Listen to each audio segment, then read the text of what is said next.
Hello అండి, అందరికీ నమస్కారం. నేను మీ Divya. Welcome to Shloka creations. ఈరోజు మీకు మీ ముందుకి ఒక మంచి టాపిక్తో వచ్చేసాను. అదేంటంటే సైనిక్ స్కూల్ గురించి. సైనిక్ స్కూల్ గురించి కొంతమందికి తెలిసి ఉండొచ్చు, కొంతమందికి తెలియకపోవచ్చు. కొంతమంది పిల్లలకి తెలియకపోతే ఈ వీడియో అనేది వాళ్ళకి యూజ్ అవుతుందన్న ఒక ఉద్దేశంతో ఈరోజు మీ ముందుకు వచ్చాను. సైనిక్ స్కూల్ గురించి చెప్పాలి అంటే చాలా పెద్ద టాపిక్ అండి. అది ఒక రోజు 2 రోజులతో అయిపోయేది కాదు. చాలా పెద్ద టాపిక్. అది నాకు తెలిసినంత వరకు మీ ముందుకు వచ్చాను చెప్పడానికి. ఏంటంటే ఫస్ట్ మా అబ్బాయి అనేది సైనిక్ స్కూల్లోనే చదువుతున్నాడు. వాడు 6th జాయిన్ అయ్యాడు. 6th జాయిన్ అయ్యాడు. ఇప్పుడు 6th, 7th, 8th 3 years అయ్యిందనమాట join అయ్యి. 3 ఇయర్స్ నుంచి వాడు ఏం చేస్తున్నాడు, ఎలా ఉన్నాడు, చదువుతున్నాడా లేదా అంటే చాలామంది అభిప్రాయపడతారు. అక్కడికి వెళ్ళాక ఓన్లీ కల్చరల్ యాక్టివిటీస్ ఉంటాయి, చదువు ఉండదు అలా ఎలా అంటుంటారు. చాలా నెగిటివ్ కూడా ఉంటుంది, పాజిటివ్ కూడా ఉంటుంది. వెళ్ళక ముందు వరకు గేట్ కూడా టచ్ చేయలేం, చాలా టఫ్గా ఉంటుంది ఎగ్జాము, అలాగా ఇలాగా అంటారు. వెళ్ళిన తర్వాత అది బాగలేదు అంటారు. చాలామంది చాలా రకాలుగా మాట్లాడుతుంటారు. జాయిన్ అయినంత వరకు ఒకలా మాట్లాడతారు, జాయిన్ అయ్యాక ఒకలా మాట్లాడతారు. ఇలా ఉండడం వల్ల కొంతమంది పేరెంట్స్ అనే వాళ్ళు ఏమవుతారంటే డిస్టర్బ్ అవుతారనమాట. వాళ్ళకి తెలియ జ్ఞానంతో మధ్యలో మాట్లాడుతుంటారు. అది మంచిదని కొందరు అంటారు, మంచిది కాదని కొందరు అంటారు. కొంతమంది తెలియక కన్ఫ్యూజ్ అయిపోయి పిల్లల మధ్యలో ఇది అయిపోతుంటారు అనమాట. అందుకని కొంచెం అది ఎక్స్ప్లెయిన్ చేద్దామన్న దీంతోనే నేను ముందుకు వచ్చాను ఈరోజు. అదేంటంటే ఫస్ట్ నా ఎక్స్పీరియన్స్ ఏంటంటే మా బాబు ఆడు చిన్నప్పటి నుంచి బాగానే చదువుతాడు, పర్లేదు. వాడు 4th వరకు అంటే మేము బొంబాయిలో ఉండేవారన్నమాట. బొంబాయిలో ఉండిన తర్వాత చిన్నప్పుడు ఫస్ట్ స్టాండర్డ్ వరకు అక్కడే అయిపోయింది. 2కి వచ్చాం. 2కి వైజాగ్కి ట్రాన్స్ఫర్ అయింది. 2nd, 3rd, 4th వైజాగ్లో టింప్నీ స్కూల్లో చదివేవాడు అనమాట. చదివితే బాగానే చదువుతాడు, చిన్నప్పటి నుంచి పర్లేదు, బాగానే ఉంటాడు. ఆ ఉద్దేశం మీద వీళ్ళ డాడీ కూడా అలాగే డిఫెన్స్ కదా, కొద్దిగా రాయిద్దాం, పోనీ ఏమైపోయింది, నాలెడ్జ్ అనేది ఉంటుంది కదా, ఎక్కడికి ఏం పోదు కదా, నాలెడ్జ్ అనేది ఏమైపోద్ది, రాయించినంత మాత్రాన్ని ఏమైపోదు, జాయిన్ అయిపోడు, వచ్చేది కూడా. అది చాలామంది అనేవారు ఆ గేట్ కూడా మనం టచ్ చేయలేము, మన లోపలికి కూడా రానివ్వరు, అలాగా ఎలాగంటే నేను అనేదాన్ని అనమాట మా అబ్బాయితో, గేట్ కూడా మనం టచ్ చేయలేమట్రా, చూద్దాం ఒకసారి, ఎందుకు టచ్ చేయనివ్వరో చూడాలి కదా, ఒకసారి మనం కూడా ట్రై చేద్దారా అనేసి అలా దూరామన్నమాట అందులోకి. అప్పుడు వాడు కూడా ఇంట్రెస్ట్గా తీసుకునేవాడు, చిన్నవాడు, కానీ అర్థం అవ్వలేనట్టే ఉండేవాడు వాడు కూడా. అప్పుడు 4th స్టాండర్డ్లో వచ్చేసరికి నాకు చిన్న కోచింగ్ సెంటర్ ఇక్కడ లోకల్లో కొన్ని ఉంటాయి కదా, ఈ లోకల్ కోచింగ్ సెంటర్స్లో కొన్ని నెంబర్స్ తీసుకొని వాళ్ళ దగ్గర నేను అంటే మనం ఆన్లైన్లో జాయిన్ చేయడానికి వెళ్ళేది. అప్పుడు కోవిడ్ టైం అనమాట. ఇంట్లో ఖాళీగా ఉండేవారు అందరం కూడా.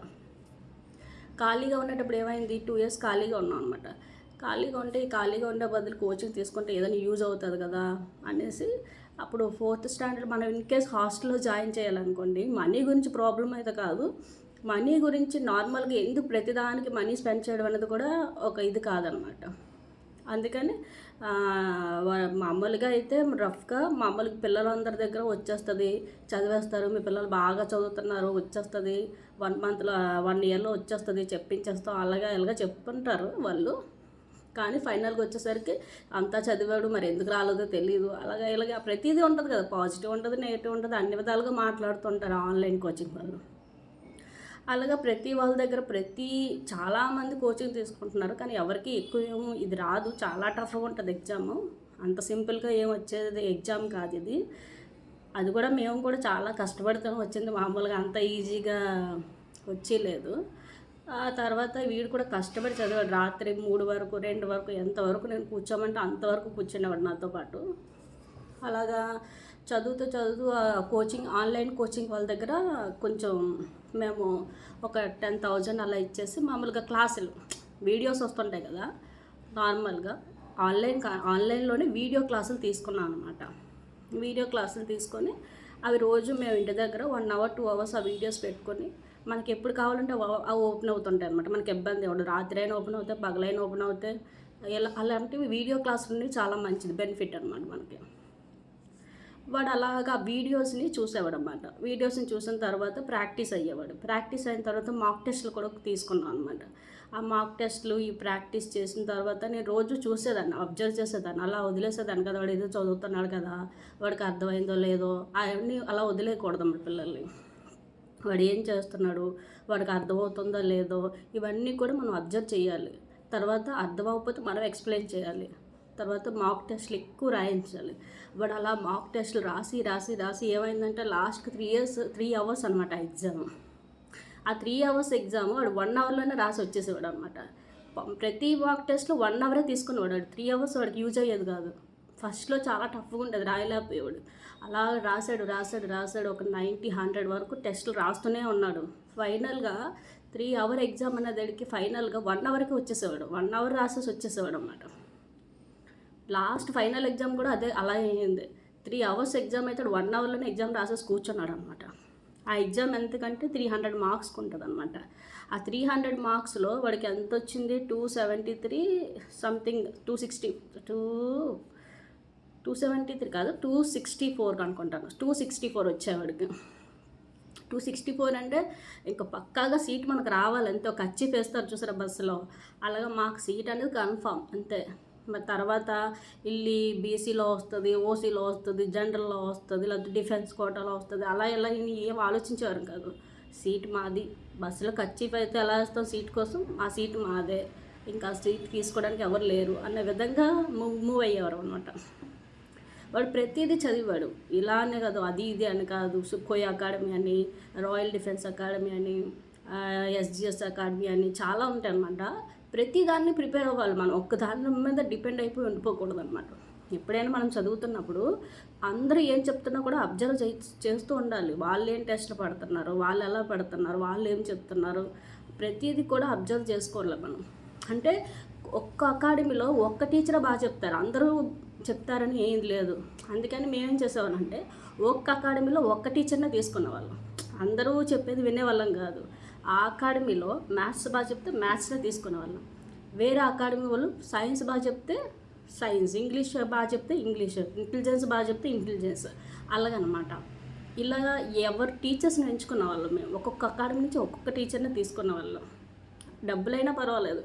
ఆ కోచింగ్కి 1 lakh 2 lakhs ఇచ్చి పిల్లల్ని అక్కడ వదిలేసి రాత్రులు పగలు, అది 4th స్టాండర్డ్లో వదిలేసి చాలా ఇబ్బందులు పడే బదులు ఇంటికైనా చదివించుకోవచ్చు. దానికి పెద్ద ఇబ్బంది ఏం కాదు. మీ దగ్గర టైం ఉండి పేరెంట్స్ ఇంట్లోనే ఉంటే చాలా ఈజీగా కొట్టేయచ్చు అనమాట. అది పెద్ద ప్రాబ్లం ఏం కాదు. కష్టపడితే వచ్చేస్తుంది ఏదైనా. అలాగా ప్రతిదీ కొంచెం నా ఎక్స్పీరియన్స్ అనమాట. అది నేను ఒక అకాడమీలో జాయిన్ అయ్యానంటే అందరు టీచర్స్ అందులో బాగా చెప్తారని ఏదేం కాదు. ఒక్క టీచర్ వాడికి అర్థం అవ్వాలి. అది కూడా వాడికి అర్థమైంది, ఆ టీచర్ది అర్థమైతే ఆ అకాడమీ నుంచి ఆ టీచర్ క్లాసే వినేవాళ్ళం. మిగతాది వినేవాళ్ళం కాదు, ఇంకా వేరే అకాడమీ వాళ్ళది వినేవారు. అలాగే ప్రతి 4 సబ్జెక్టులు కూడా వేరే 4 అకాడమీల నుంచి 4 టీచర్స్ తీసుకొని 4 ఫాలో అయ్యేవారు అన్నమాట. ఒక వేరే అకాడమీ నుంచి మాక్ టెస్ట్లు, ఈ బుక్లో ఉన్న మాక్ టెస్ట్లు, ప్రతిదీ మాక్ టెస్ట్ అనేది ఎప్పుడూ వదలకూడదు అనమాట. ఎంత మాక్ టెస్ట్లు మీరు ప్రిపేర్ అయితే ఎగ్జామ్ అనేది అంత క్లియర్గా మీరు క్లియర్ చేయొచ్చు. ఫైనల్గా వాడు అయిపోయింది. ఫైనల్గా చదివాడు, రాసాడు, బాగా కష్టపడ్డాడు. రాత్రి 2 వరకు 3 వరకు ఎంతవరకు కూర్చోమంటే అంతవరకు కూర్చోనేవాడు. ఇబ్బంది పడేవాడు కాదు. చదివాడు, వచ్చింది. మినిమం 264 వచ్చాయన్నమాట. డిఫెన్స్ కోట అది కూడా కాదు, నార్మల్ జనరల్లోనే వచ్చేసింది అనమాట. జనరల్లో వచ్చాక జాయిన్ అయిపోయాక మామూలుగా ఇంటర్వ్యూ అది ఉంటుంది కదా, మామూలుగా ఫిజికల్ బాడీ చెకప్ అది ఉంటుంది అనమాట. అందులో దానికి కూడా సెలెక్ట్ అయిపోయాడు. దానికి కూడా ఇబ్బంది ఏం లేదు అక్కడ కూడా. అది కూడా సెలెక్ట్ అయిపోయాడు అనమాట. అది కూడా సెలెక్ట్ అయిపోయిన తర్వాత బాబుకి కోరుకొండ సైనిక్ స్కూల్లో వచ్చింది. మేము కోరుకొండ ఒకటే అప్లై చేస్తాం, కోరుకొండ వచ్చేసింది అనమాట. ఆ కోరుకొండ వచ్చాక బాబు 6thలో జాయిన్ అయ్యాడు. 5th అయ్యింది, 6thలో జాయిన్ అయ్యాడు. మనం తీసుకునే ఈ కోచింగ్ అనేది చాలా యూజ్ఫుల్ అవుతుంది అనమాట మన పిల్లలకి. అందుకనే పిల్లలు కోచింగ్ అనేది ఇప్పించాలి. మనం రాయిపించకపోయినా, వాడికి వచ్చినా రాకపోయినా మనం కోచింగ్ అనేది ఇప్పిస్తే ఏమవుతుందంటే వాళ్ళకి ప్లస్ పాయింట్ ఉంటుంది అనమాట. నెక్స్ట్ వాళ్ళు ఏం చదవాలన్నా వాళ్ళకి ప్లస్ పాయింట్ అనమాట అది. అంటే వాళ్ళకి 6th 7th 8th బర్డెన్ తగ్గుతుంది అనమాట. వాళ్ళు ఫ్రీగా ఉంటారు అనమాట. ఈ సబ్జెక్ట్ అంతా వాళ్ళు 5thలోనే చదివేయడం వల్ల వాళ్ళకి 6th 7th 8th హ్యాపీగా వెళ్ళిపోతుంది. అదే మీరు ఆర్ఏఎంసీ ప్రిపేర్ చేయించారనుకోండి పిల్లల్ని, అది 9th 10th వరకు పిల్లలకి కాసేస్తుంది అనమాట. కోచింగ్ ఇప్పిస్తే తర్వాత బర్డెన్ అనేది తగ్గుతుంటుంది అనమాట. ఇది అక్కడ వరకు మీకు పనికొస్తుంది. 8th 7th 8th వరకు పనికొస్తుంది పిల్లలకి. నాలెడ్జ్ అనేది బాగా వస్తుంది దీనివల్ల. అందువల్ల మీకు సీట్ వచ్చినా రాకపోయినా ప్రిపేర్ చేయించడం అనేది చేయించాలి పిల్లలకి. అది మీకు దీనికే కాదు, మీకు ఐఐటీలకు పనికొస్తుంది, మామూలుగా దేనికైనా కాంపిటేటివ్ ఎగ్జామ్స్ పనికొస్తుంది. చిన్నప్పుడే ఒక ఎగ్జామ్ రాయిస్తే చాలా మంచిదన్నమాట పిల్లలతో కూడా. వాళ్ళకి తెలుస్తుంది కాంపిటేటివ్ స్పిరిట్ అనేది ఎలా ఉంటుందో మనం అలవాటు చేయించాలి పిల్లలకి. లేదంటే తెలియదు అనమాట వాళ్ళకి ఏముంటుంది, ఎలా ఉంటుంది. ఫస్ట్ ఎక్స్పీరియన్స్ అయిపోతుంది. డైరెక్ట్గా 10thలోని ఇంటర్లోని రాయిస్తే వాళ్ళకి తెలియదు అనమాట. వాళ్ళకి ముందుగానే మనం ఆ గైడెన్స్ అనేది పేరెంట్స్ అనేది వెనకాతల నుంచి ఇవ్వాలి. పేరెంట్స్ సపోర్ట్ లేకపోతే పిల్లలు ఏం చేయలేరు అనమాట. వాళ్ళకి ఏం తెలుసు చేయడానికైనా ఏం తెలియదు వాళ్ళకి. అందుకని పేరెంట్స్ సపోర్ట్ అనేది బాగా తీసుకోవాలి. కొంచెం మీరు కూడా మీ పనులను పక్కన పెట్టుకొని పిల్లల మీద ధ్యాస అనేది పెట్టండి. తర్వాత ఇప్పుడు బాబు అయిపోయింది, 6th వచ్చేసాడు. 6th వచ్చిన తర్వాత జాయిన్ అయ్యాడు, తర్వాత అలవాటు పడిపోయాడు. ఇప్పుడు 6th అయిపోయింది, 7th అయిపోయింది, 8th అయిపోయింది. చాలా బాగానే ఉన్నాడు, అంతా బాగానే రన్ అవుతుంది. చాలామంది పిల్లలు వచ్చిన పిల్లలు కూడా వెళ్ళిపోయారు, అన్నీ జరిగిపోతున్నాయి. ఎంత కష్టపడ్డాం మేము సీట్ కోసం. ఆ సీట్ కోసం కష్టపడిందంతా కూడా ఒక్క నిమిషంలో మళ్ళీ స్పాయిల్ అయిపోతుంది అనమాట. మళ్ళీ అందరి టాపిక్ ఏంటంటే అక్కడ ఏం చెప్పట్లేదు, అక్కడ ఏం చదవట్లేదు, వాళ్ళకి ఏవి రాదు, వాళ్ళకి ఐఐటీలు రావు, వాళ్ళకి మెడిసిన్ రాదు, వాళ్ళకి అది రాదు, ఇది రాదు. మళ్ళీ బ్రెయిన్ వాష్ పిల్లలకి.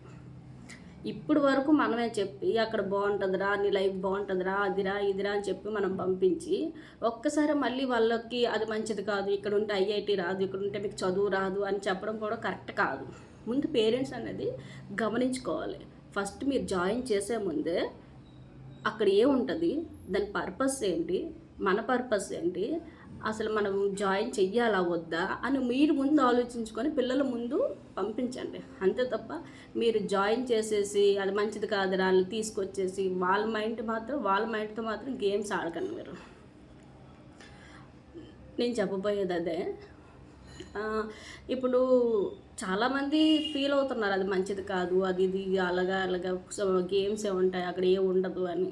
వాళ్ళు పెట్టింది ఏంటంటే సైన్స్ స్కూల్ అనేది డిఫెన్స్ స్కూల్. అది డిఫెన్స్ స్కూల్ ఏమొస్తుంది, డిసిప్లైన్ వస్తుంది, యాక్టివిటీస్ ఉంటాయి. అది నెక్స్ట్ డిఫెన్స్కి యూజ్ అయ్యే విధంగా దాని పర్పస్ ఉంటుంది అనమాట. డిఫెన్స్ ఆర్మీకి, నేవీకి, ఎయిర్ ఫోర్స్కి సూట్ అయ్యేలాగా వాళ్ళ స్కూల్ అనేది రన్ అవుతూ ఉంటుంది అనమాట. అంతేగాని అక్కడ ఐఐటీకి వస్తుంది సీటు, మెడిసిన్ వస్తుంది సీటు అని ఎవరు చెప్పరు అక్కడ. అందుకని ముందు పేరెంట్సే చూసి ఆలోచించుకొని పిల్లలు జాయిన్ చేద్దామా వద్దా అని ఆలోచించి పిల్లలు జాయిన్ చేయండి. తర్వాత జాయిన్ చేసాక ఇప్పుడు మంచిది కాదు అది ఇది అంటే వాళ్ళ మైండ్ అనేది ఇదవుతుంది. ఆ తర్వాత ఇదేమో అయిందంటే ఇప్పుడు బాబును కూడా అలాగే చాలామంది పిల్లలు వచ్చేసారు ఆల్రెడీ. వచ్చేసిన తర్వాత వాళ్ళ పేరెంట్స్ ఏమో ఇప్పుడు మళ్ళీ ఐఐటి, మెడిసిన్ ఇవన్నీ కూడా జాయిన్ చేస్తున్నారు అన్నమాట. అలాగే నేను కూడా మా అబ్బాయిని అడిగాను, ఏరా నాన్న అక్కడ ఏం చెప్పట్లేదా, బాగోలేదా, ఏమైందిరా నాన్న అని అడిగాను.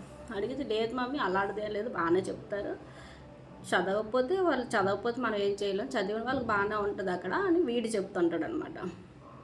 వీడు చెప్తున్నప్పుడు వీడికి అక్కడ బాగానే ఉంది, నాకు కూడా తెలిసి అక్కడ వీడికి డిస్టర్బెన్స్ అనేది నాకు తెలిసి ఏం లేదు. క్లాసా బాగానే చదువుతున్నాడు, మార్క్సా బాగానే అవుతున్నాయి, యాక్టివిటీసా బాగానే ఉన్నాయి, హెల్తా బాగుంది, అన్నీ బాగున్నాయి, యాక్టివిటీస్ అన్నీ బాగుంటాయి. వీడికి ఇంతకుముందు హార్స్ రైడింగ్ వచ్చేది కాదు, ఇప్పుడు హార్స్ రైడింగ్ నేర్చుకున్నాడు. స్విమ్మింగ్ వచ్చేది కాదు, స్విమ్మింగ్ నేర్చుకున్నాడు. రన్నింగ్ చేసేవాడు కాదు, రన్నింగ్ చేస్తున్నాడు. హెల్త్ బాగుండేది కాదు, హెల్త్ బాగుంది. చదువు బాగానే ఉండేది, చదువు ఎప్పుడు బాగానే ఉంటుంది, చదువుకు పెద్ద ప్రాబ్లమే కాదు, చదువు కూడా బాగానే ఉంది. ప్రతిదీ అన్నీ బాగానే ఉన్నప్పుడు నాకు ఆ స్కూల్ బ్యాడ్ అని చెప్పడం నాకు నచ్చలేదు అనమాట. అన్నీ బాగానే ఉన్నాయి కదా, స్కూల్ మంచిది కాదు, స్కూల్లో ఏం ఉండదు అని అంటుంటారు అన్నమాట కొంతమంది. అలా అనడం కూడా నాకు కరెక్ట్ అనిపించదు అనమాట. ఒకవేళ మనకి నచ్చలేదంటే ఓకే సరే, మనం ఐఐటి మీద వచ్చిన వాళ్ళమైతే మనం ఆ స్కూల్లో జాయిన్ చేయకూడదండి, ముందే చెప్తున్నాను. నేను కూడా ఐఐటీఏ కొట్టాలి మా బాబు, మెడిసినే కొట్టాలి అంటే ఆ స్కూల్ పనికిరాదు. అది నార్మల్గా ఫిజికల్ యాక్టివిటీస్కి బాగుంటుంది, హెల్త్కి బాగుంటుంది, తర్వాత డిఫెన్స్ పరంగా అది స్కూల్ అనమాట. ఆ తర్వాత పిల్లలు అనేది చాలా దీనిగా తయారైపోతారు అన్నమాట. లాస్ట్ ఫైనల్గా వాళ్ళు ఏం చేయాలన్నా ఐ కెన్ డూ ఎనీథింగ్ అనేలాగా ఉంటారు అన్నమాట. ఫైనల్గా పిల్లలు అనేది రెడీ అయిపోతారు. మన పిల్లలు, బయట పిల్లలు చదువు ఒక్కటే వస్తుంది ఫైనల్గా, వాళ్ళకి ఇంకేమీ రాదు. అది కొట్టలేకపోతే మళ్ళీ డల్ అయిపోతారు. వాళ్ళు అలా ఉంటారు అనమాట సైన్స్ స్కూల్ పిల్లలు. ఇది కాకపోతే వేరేది కొట్టేస్తాను మమ్మీ, వేరే చదివిగలరు మమ్మీ, వేరే చేస్తాను మమ్మీ అంటాడు అనమాట. ఆ డిఫరెన్స్ అనేది వాళ్ళిద్దరిలో కనిపిస్తుంటుంది అన్నమాట నాకు. అంతేగాని ఈ మెడిసినే కొట్టాలి, మెడిసినే రావాలి, వాళ్ళు దానికి కూడా ఇదవుతారు, ప్రిపేర్ అవ్వగలరు. ఐఐటి 1 year కోచింగ్ ఇప్పించేస్తే వాళ్ళు కూడా కొట్టేస్తారు. అదే పెద్ద ఇదేం కాదు. ఇప్పుడు నార్మల్గా మనకి ఈ స్కూల్స్లో ఉన్నాయి, బయట స్కూల్స్లో ఉన్నారు వాళ్ళందరూ డైరెక్ట్గా ఇంటర్ తర్వాత కొట్టేస్తున్నారండి. అందరూ కూడా ఐఐటీలు, మెడిసిన్లు అందరూ డైరెక్ట్గా కొట్టేస్తున్నారా? 1 year లాంగ్ టర్మ్ తీసుకుంటున్నారు కదా వాళ్ళు కూడా. అలాగా వీళ్ళు కూడా 1 year లాంగ్ టర్మ్ తీసుకుంటారు, అంతే కదా, అంతకుమించి ఏమైపోదు కదా. ఈ సబ్జెక్ట్ అనేది వాళ్ళు కూడా చెప్తారు, వీళ్ళు కూడా చెప్తారు. వీళ్ళు ఏంటంటే డెప్త్గా ఇంకా వీళ్ళు ఇంకా ఏంటంటే ఇంకా 9th 10thలో చదివించడం, 10th ఇంటర్లో చదివించడం, ఇంటర్ 12thలో చదివించడం, మళ్ళీ 12th స్టాండర్డ్కి వెళ్ళేసరికి రివిజన్లు 4 సార్లు చేయించడం. ఇలా చేయడం వల్ల పిల్లలు ఎక్కువగా రుద్దేస్తారనమాట. ఇప్పుడు రుద్దేస్తారు, బాగానే ఉంటుంది. రుద్దేసిన తర్వాత వచ్చేస్తుంది సీటు, బాగానే ఉంది. అది కూడా ఐఐటి వచ్చాక అక్కడ చదవాలి కదండి. అక్కడ ఈ రుద్దిన వాళ్ళు ఎవరు ఉండరు కదండి. అక్కడ ఓన్గా చదవాలి, ఓన్గా పాస్ అవ్వాలి, ఓన్గా మళ్ళీ కమ్యూనికేషన్ స్కిల్స్ అవి రావాలి. మొత్తం టాలెంట్ అంతా మంది యూజ్ అవుతుంది అక్కడ. ఇక్కడ సపోర్ట్ చేసిన వాళ్ళంతా కూడా అక్కడ వదిలేస్తారు మనల్ని ఒక్కసారి. ఇక్కడ మనకి అలవాటు అయిపోయింది సపోర్ట్ చేయడం. ఇప్పుడు ఈ సైన్స్ స్కూల్లో అలా ఉండదు. 6th నుంచి వాళ్ళకి సపోర్ట్ అనేది ఉండదు, పేరెంట్స్ సపోర్ట్ అనేది ఉండదు వాళ్ళకి. వాళ్ళు ఓన్గా మార్నింగ్ ఉదయాన్నే 6:30కి 6 కల్లా లెగిసిపోతారు. అలాగా 6 కల్లా లెగిసి వాళ్ళే మామూలుగా రెడీ అయిపోయి, వాళ్ళే మామూలుగా డ్రెస్ వేర్ అంతా చూసుకొని టిఫిన్కి వెళ్ళి టిఫిన్ చేసుకొని బుక్స్ అన్నీ రెడీ చేసుకొని మొత్తం రెడీ అయిపోయి స్కూల్కి వెళ్ళి, స్కూల్ నుంచి వచ్చి మళ్ళీ వాళ్ళ క్లోత్స్ అన్నీ ఒక దగ్గర పెట్టుకొని మళ్ళీ క్లాసులకి వెళ్ళి మళ్ళీ వచ్చి, మళ్ళీ నైట్ క్లాసులకి వెళ్ళి మళ్ళీ వచ్చి, స్విమ్మింగ్ క్లాసులకి వెళ్ళి మళ్ళీ ఇలా వాళ్ళంతా వాళ్ళు ఓన్గా చేయడం అనేది ఫస్ట్ నుంచి వాళ్ళు అలవాటు పడిపోతారు అన్నమాట. ఎప్పుడైనా పిల్లలకి మనం ఓన్గా చేసుకోవడం అనేది నేర్పించడం చాలా మంచిదన్నమాట. మనం డిపెండ్ అవ్వకూడదు ఎవరి మీద కూడా. ఎప్పుడు కూడా మనం ఈరోజు ఉండొచ్చు, రేపు ఉండకపోవచ్చు. డిపెండ్ అవ్వడం అనేది ఎలా ఉంటుందంటే చాలా కష్టంగా ఉంటుంది. ఒకసారి డిపెండ్ అయిపోయిన తర్వాత వాళ్ళు లేకపోతే వాళ్ళు ఏం చేయలేరు అన్నమాట. ఇప్పుడు వాళ్ళకి మనం లేకపోయినా పర్వాలేదు, వాడికి చేసుకోవచ్చు, వాడు అన్నీ వచ్చు, వాడు అన్నీ చేసుకుంటాడు, చదువుకుంటాడు. చదువు లేదని కూడా ఏం లేదు, వాడికి అక్కడ 94-95% వస్తుంది అనమాట. వాడికి ఫీజు కూడా అయితే వాడికి 1,63,000 ఫీజు అయితే మామూలుగా మేము 75,000 అలా కడుతుంటాం అనమాట. వాడికి ఎక్కువగా ఫీజు కూడా కట్టాము. చాలా ఫెసిలిటీస్ ఉంటాయి అందులో. మామూలుగా హార్స్ రైడింగ్ ఉంటుంది, స్విమ్మింగ్ ఉంటుంది, ఫిజికల్ యాక్టివిటీస్ ఉంటాయి, గేమ్స్ అన్నీ ఉంటాయి. తర్వాత ఈ క్లాసెస్ అవుతుంటాయి, అన్నీ అంతా బాగానే ఉంటుంది. దానికి అక్కడే ఇబ్బంది ఏం లేదు, చదువుతారు పిల్లలు కూడా. మన సపోర్ట్ అనేది ఎప్పుడు వాళ్ళతో పాటు ఉండాలి. సపోర్ట్ లేకుండా వాడు ఏం చేస్తున్నాడో తెలుసుకోకుండా వాడికి అర్థమవుతుందో లేదో, వాడు చదువుతున్నాడు ఎప్పుడు కూడా పిల్లలు ఏంటంటే ఒక పొజిషన్లో ఉంచాలన్నమాట. ఇప్పుడు వాడు ఫస్ట్ పొజిషన్, సెకండ్ పొజిషన్లో ఉన్నాడు అంటే ఆ పొజిషన్ మనం మెయింటైన్ చేయాలి. అక్కడ వాడు ఉన్నాడా లేదా, లేకపోతే అప్పుడు మనం భయపడాలి. వాడు ఆ పొజిషన్లో ఉన్నంత వరకు, ఆ పొజిషన్ మెయింటైన్ చేసినంత వరకు మనం భయపడాల్సిన అవసరం ఏమీ లేదు ఎక్కడ కూడా. అలాగే కంపేర్ చేసుకుంటే బయట హెల్త్ ఏమైనా బాగుంటుందా, బయట హెల్త్ ఏం బాగాలేదు. బయట పిల్లలు ఏమైనా బాగుంటున్నారా, బయట పిల్లలు కూడా ఏం బాగాలేరు. బయట అందరికీ ఇంటర్ అవ్వగానే ఐఐటీలు ఎన్ఐటీలు వచ్చేస్తున్నాయి, అవి కూడా లేదు. అందుకని నేను చెప్పబోయేది ఏంటంటే ఇలా ఫీజులు కూడా చాలా ఎక్కువ ఉంటాయి. మామూలు ఫీజులు కూడా తక్కువేం కాదు. సైన్స్ స్కూల్ 1,63,000 వరకు ఫీజు. మీరు బాగా చదివితే 75-80% మార్క్స్ వస్తేనే మీకు వాడి ఫీజు తగ్గిస్తాడు. 75,000 వరకు తగ్గిస్తాడు, లేకపోతే అది కూడా లేదనమాట. ఇప్పుడు 9th 10th అయ్యాక inter first year second year కూడా అక్కడే ఉంటుంది చదివితే. లేదు అప్పుడు బయటకు వచ్చేద్దాం అనుకుంటే 10th తర్వాత మనం బయటకు వచ్చేయచ్చు అనమాట. అక్కడి నుంచి మీకు నచ్చింది డిఫెన్స్ సైడ్ అయితే డిఫెన్స్ సైడ్ వెళ్ళొచ్చు, లేదంటే మామూలుగా ఐఐటీలు ఎన్ఐటీలు మామూలుగా మెడిసిన్ ఇవన్నీ చేయించుకోవచ్చు. యూపీఎస్సీకి ప్రిపేర్ అవ్వచ్చు. అన్ని విధాలుగా అన్నీ యూజ్ అవుతుంది. అది అంత మాత్రాన అది అక్కడ ఓన్లీ గేమ్సే ఉంటాయంటే అది డిఫెన్స్ స్కూల్ అలాగే ఉంటుంది. మనలాగా బయటలాగా చిన్నప్పటి నుంచి 6th ఉన్నప్పుడే 9th 10th 8th ఉన్నప్పుడు ఇంటర్వ్యూ ఇవన్నీ చదివించారు అక్కడ. అవన్నీ మీరు ముందు తెలుసుకొని సైనిక్ స్కూల్లో జాయిన్ చేయండి. అంతేగాని పిల్లలు మాత్రం మా 2 ఇయర్స్ వేస్ట్ అయిపోయింది, మా పిల్లలు పాడైపోయారు, అలాగా ఇలాగా ఆ స్కూల్ గురించి ఇచ్చేయకూడదు అనమాట. అది మీ ఇష్టం. మీకు ఆ పిల్లలు దీనిలోనే ముందు నుంచి మీకు ఏ ప్లాన్ అనేది మీకు పక్కాగా ఉండాలి. ప్లాన్ లేకుండా కూడా ఏది కూడా చేయకూడదు పిల్లల్ని. ఈ ప్లాన్ అనేది పక్కాగా ఉంచుకొని వాళ్ళని అప్పుడు మనం ఫార్వర్డ్ చేయాలి. వాళ్ళ మైండ్తో మనం గేమ్స్ ఆడకూడదు అనమాట. వాడు అంతే. Thank you so much. Next వీడియోలో కలుద్దాం.